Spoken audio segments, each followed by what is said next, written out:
पर भली ही राजनीति हुई हो, लेकिन गाय की असल हकीकत क्या है ये जानना है तो यमुनानगर की दामला गौशाला की हालत देखिए। यहाँ आए दिन एक के बाद एक गाय दम तोड़ रही है और इन गाय को आवारा कुत्ते अपना निवाला बना रही हैं। मृत गाय के शव को तो उठाना दूर, बल्कि जिस हालत में गायों के शव पड़े दिख रहे हैं उससे ये कहना लाजमी है कि ये इलाका भयंकर बीमारी की चपेट से ज्यादा दूर नहीं है। बता दें कि गौशाला की देखरेख करने के लिए कोर्ट ने 2023 में प्रशासन को ऑर्डर दिया था। सरकार ने गाय पर जमकर राजनीति तो की, लेकिन गाय के असल जीवन से क्या कोई राजनेता परिचित है? अगर नहीं तो एक बार यमुनानगर की दामला गौशाला में आकर देखें, जहां रोजाना गाय आवारा कुत्तों का निवाला बन रही है। बता दें कि यमुनानगर की दामला गौशाला में लगभग 300 के करीब गाय और गौवंश हैं, लेकिन पिछले 2 साल से इस गौशाला की सुध लेने वाला कोई नहीं है। इन दिनों गौशाला की हालत बद से बदतर हो चुकी है। गौशाला में 10 के करीब गाय और बछड़े मृत पड़े हैं और उन्हें आवारा कुत्ते काफी हद तक नोच नोच कर खा चुके हैं। आलम ये है कि ग्रामीणों को भी अब भयंकर बीमारी का खतरा बना हुआ है। गौवंशों की हालत ये है कि वो खूंटे से बंधे बंधे ही दम तोड़ रही हैं। गोबर के बीच बैठी गाय के पास खाने के लिए हरा चारा तक नहीं है। सूखे चारे से ही गाय पेट भरने के लिए मजबूर है। ऐसे में 2022 और 23 में दामला की गौशाला का मामला कोर्ट में चला गया था और तब भी कुछ ऐसी ही हालत यहाँ पर देखने को मिल रही थी। लिहाजा उस समय कोर्ट ने जिला प्रशासन को गौशाला की देखरेख का जिम्मा सौंपा था, लेकिन अब उससे भी बदतर गौशाला की हालत बनी हुई है। राजनीति में चर्चा के बीच रही गाय गोबर के बीच में ही अपना दम तोड़ रही है और उसकी सुध लेने आज तक कोई भी नेता गौशाला में नहीं पहुंचा। लेकिन फिर जब भी गाय की बात आती है तो गाय को मां का दर्जा आखिर क्यों दिया जाता है? जी बिल्कुल, ये ग्राम पंचायत दामला की है जो गौशाला है, इसकी कोई भी सुध नहीं ले रहा, ना ही प्रशासन ना ही पंचायत। यहाँ पे 10-12 गौवंश मरे पड़े हैं, ना तो उनको कोई उठाने वाला। एक तो इनसे बीमारी फैलने का खतरा, और दूसरी बात जो और गौवंश हैं यहाँ वो भी बीमार होंगे। 2-2, 3-3 फीट से ज़्यादा गोबर जो है इनके बैठने के स्थान पे पड़ा हुआ है, उसमें अगर इनके फंस गए बेचारे, ये उठ नहीं सकते वहाँ से। तो सरकार ने भी काफ़ी वादे किए गाय के लिए, लेकिन वो भी विफल है।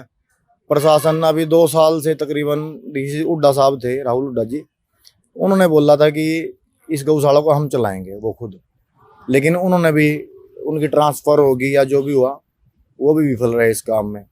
तो कुछ टाइम ये पंचायत ने चलाई तब भी यही हाल रहा। अब पंचायत भी पल्ला झाड़ रही। एक पहले सौरभ लाला थे वो चलाते थे, वो भी पल्ला झाड़ रहे। तो ऐसे तो इसका कोई निष्कर्ष नहीं निकलेगा ना जी। कुत्ते नोच रहे थे उस टाइम भी इनको, और कुछ तो ऐसे जीव हैं जो खुंटे पे बंधे बंधे ही मर गए जी। क्योंकि अगर ये खुला रहेगा, जैसे इन्होंने चारा खा लिया, ये फिरेगा तो इनका वो चारा ढलेगा भी या पानी पी लेंगे, लेकिन ये बंधे बंधे एक जगह कैसे चारे को पचाएंगे? तो जी बिल्कुल, अब गौशाला को गौरक्षक संभालेंगे। गाय को इस हालत में देख अब गौरक्षक आगे आना शुरू हो गए हैं। आज जब गाय को इस हालत में गौरक्षकों ने देखा तो उन्होंने ये ठान लिया कि अब गौशाला को भी वो खुद ही देखेंगे, क्योंकि जो हालत गायों की इस गौशाला में है उससे तो बेहतर ये ही है कि गाय कटने के लिए चले जाए। फिलहाल इस पूरे मामले में प्रशासन भी चुप्पी साधे हुए है।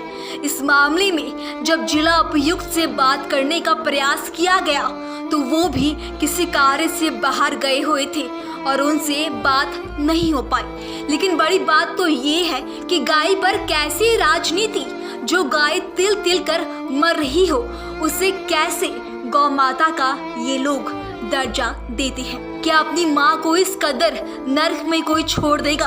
अगर नहीं तो एक बार इस मामले की गौशाला को जरूर देखिए। तो क्या नाम है आपका? मेरा नाम चिराग सिंघल है। सर दामला में जो है गौ को लेकर जो आप विषय को लेकर यहाँ पर आए हैं, क्या पूरा मामला है इसके बारे में? देखिए, दामला गौशाला में लगातार गोवंशों की मृत्यु हो रही है। वहाँ पर ना तो हरा चारा है गाय के खाने के लिए, ना वहाँ गोबर उठान है, ना वहाँ पर कोई व्यवस्था है, ना कोई गाय को देखने वाला है। हम लोग जब वहाँ गए तो रात के समय में गोवंश गौशाला से बाहर निकलकर सड़कों पर पहुंचा हुआ था। तो इस तरह से गौशाला की व्यवस्था कैसे चल सकती है? और गोबर उठान वहाँ पर कम से कम 20-25 दिन से नहीं हुआ था, जिसकी वजह से गोवंश के जो पैर थे वो धस रहे थे।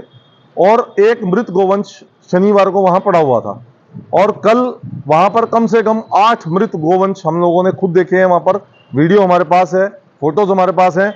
और वहां पर जो व्यवस्था है, उस व्यवस्था को बनाने का जिम्मा डीसी साहब के पास है।